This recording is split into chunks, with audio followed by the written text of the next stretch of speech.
Hi all, welcome to Cricarena. Vijay Hazare trophy ഇപ്പോൾ പുരോഗമിച്ചു കൊണ്ടിരിക്കുകയാണ്. സൂപ്പർ താരം ഹാർദിക് പാണ്ഡ്യയുടെ ഒരു കിടിലൻ ഇന്നിങ്സ് ആണ് ക്രിക്കറ്റ് ആരാധകർക്ക് ഇന്ന് കാണാൻ കഴിഞ്ഞിട്ടുള്ളത്. ഒരു തകർപ്പൻ സെഞ്ചുറി നേടാൻ അദ്ദേഹത്തിന് കഴിഞ്ഞിട്ടുണ്ട്. അതായത് ബറോഡയും വിദർഭയും തമ്മിലുള്ള മത്സരം പുരോഗമിച്ചു കൊണ്ടിരിക്കുകയാണ്. ആദ്യം ബാറ്റ് ചെയ്ത ബറോഡ 50 ഓവറുകൾ പിന്നിട്ടപ്പോൾ 9 വിക്കറ്റ് നഷ്ടത്തിൽ 293 റൺസാണ് എടുത്തിട്ടുള്ളത്. അതിന് നന്ദി പറയേണ്ടത് ഹാർദിക് പാണ്ഡ്യയോട് തന്നെയാണ്. 92 പന്തുകളിൽ നിന്ന് 133 റൺസാണ് അദ്ദേഹം സ്വന്തമാക്കിയിട്ടുള്ളത്. 8 ഫോറുകളും 11 സിക്സറുകളും അദ്ദേഹം സ്വന്തമാക്കിയിട്ടുണ്ട്. അദ്ദേഹം വരുന്ന ആ ഒരു സാഹചര്യം നോക്കുക.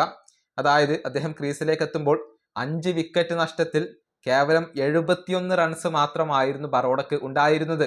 നല്ല ഒരു പരുങ്ങലിലായിരുന്നു. അവിടെ നിന്നാണ് ഹാർദിക് പാണ്ഡ്യയുടെ ഒരു രക്ഷാപ്രവർത്തനം ആരംഭിച്ചത്. അതിനു മുൻപ് ഒരാൾക്ക് പോലും 30 റൺസിൽ പരം എടുക്കാൻ കഴിഞ്ഞിരുന്നില്ല. പിന്നീട് ഹാർദിക് പാണ്ഡ്യയുടെ വൺമാൻ ഷോയാണ് നമുക്ക് കാണാൻ കഴിഞ്ഞത്. 38 ഓവറുകൾ പിന്നിട്ടപ്പോൾ 62 പന്തുകളിൽ നിന്ന് 66 റൺസ് ആയിരുന്നു പാണ്ഡ്യക്ക് ഉണ്ടായിരുന്നത്. പക്ഷെ 39ാമത്തെ ഓവറിലാണ് കാര്യങ്ങൾ മാറി മറിഞ്ഞത്. 5 സിക്സറുകളും ഒരു ഫോറും ആ ഓവറിൽ സ്വന്തമാക്കാൻ പാണ്ഡ്യക്ക് സാധിക്കുകയായിരുന്നു. അതായത് തുടർച്ചയായിക്കൊണ്ട് 5 സിക്സറുകൾ അദ്ദേഹം പറത്തി. അവസാനത്തെ ബോൾ ഫോറിൽ കലാശിച്ചു.